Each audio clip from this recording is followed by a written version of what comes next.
Hello, Krazie316. Mike Libertarian here. First of all, let me inform you that just because you say you won an argument doesn't necessarily mean you did. In fact, it's the height of arrogance. The book should always be open. That is how modern science works. Even that which we are almost certain of should still be questioned, lest we become dogmatic. This is the strength of modern science, the methodological naturalism, and why it is a vast improvement over the ancient sciences, the Bronze Age superstitions such as your own. Your video is supposed to be the first in a three-part series which makes a secular argument against homosexuality. Am I correct? Or at least that is your goal. Well, having watched your video, I must inform you that you did not yet accomplish that goal. Rather than make a secular case against homosexuality, you made a fallacious case against the scientific data which disagrees with you. You dismiss scientific observations of homosexual behavior in animals as human misinterpretations. And I am curious as how else you might interpret two males engaged in sodomy or two females engaged in homosexual behavior. You assert that we cannot know the mind of these animals as we cannot interview them like we can humans. So how then do you assert that these animals are not gay or lesbian or bisexual?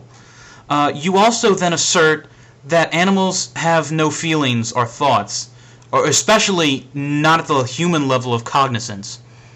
If you were making a secular case, you would have presented another secular argument at this point. Instead, you turn to your own Bronze Age superstition. You invoke God as the reason humans are set above other animals. You assert that humans alone have traits such as understanding, courage, and most curiously, fear of the Lord. I regret to inform you that I do not fear your imaginary friend, only what you might do claiming to act in his name.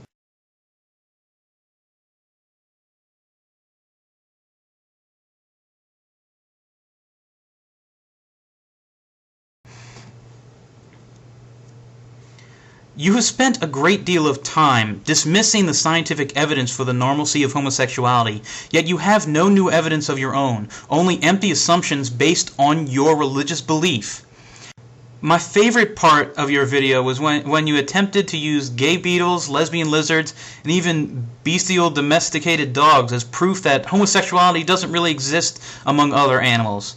In the examples of the beetles and the lizards, you showed proof that homosexual behavior occurs in other animals, and you tried to assert that this homosexual behavior wasn't really homosexual behavior because there was an evolutionary benefit, because there was a survival mechanism at work there, that these cases of homosexual behavior benefited the survival of the species somehow disqualifies the homosexual behavior as homosexual behavior.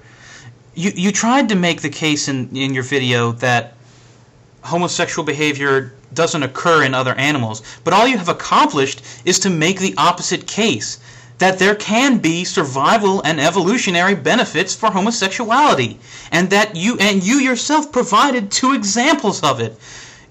Your argument has failed by your own hand. Lastly, let me touch on your most absurd argument, that dogs trying to mate with humans somehow proves that homosexuality doesn't exist because the dog is confused, and therefore all animals who behave in a way that you don't agree with must be confused. A pondersome assumption at best. Not only does your observation not relate to your conclusion at all, many breeds of domesticated dogs have been bred to recognize humans as one of their own, as members of the pack, if you will. Dogs which recognize their human family as such, and dogs who recognize the human head of household as their pack leader, as the alpha male or alpha female, rather than a different animal altogether, make for better pets. So it makes sense that when these pets become aroused, they sometimes will make advances on the humans around them, because they don't really seem to see the difference. And I say seem to see the difference because, like you said, we don't know the mind of these animals.